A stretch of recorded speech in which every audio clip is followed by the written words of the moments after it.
قرآن مجید میں یہ کہا جاتا ہے کہ قرآن مجید میں قادیان کا ذکر ہے، اور میں نے پڑھا بھی ہے حضرت مسلم اور نے تفسیر صغیر میں ایک آیت سے میں یہ کہا ہے نظارہ. حضرت صاحب نے کہیں بھی یہ دعویٰ نہیں کیا کہ قرآن کریم میں قادیان کا ذکر ہے. آپ نے رویا میں دیکھا کہ قرآن کریم کے ایک طرف لفظ قادیان لکھا ہوا ہے، یہ کشفی نظارہ تھا، اور آپ نے کہا کہ یہ قادیان کا ذکر ہے. اس کو مولویوں نے اچھال کر ایک غلط الزام مسیح موعود علیہ السلام پہ لگانا شروع کیا. اس الزام کو آپ قبول کیوں کر رہے ہیں؟ یہ تو واقعہ کے خلاف بات ہے.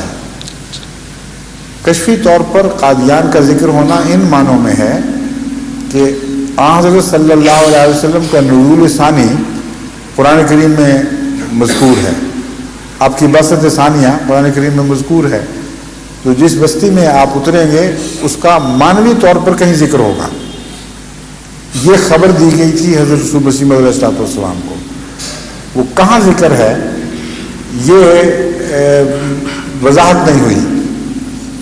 اہل علم احباب کے لیے کھلی دعوت ہے، وہ تلاش کریں اور بتائیں کہ کس آیت میں سے استنباط ہوتا ہے.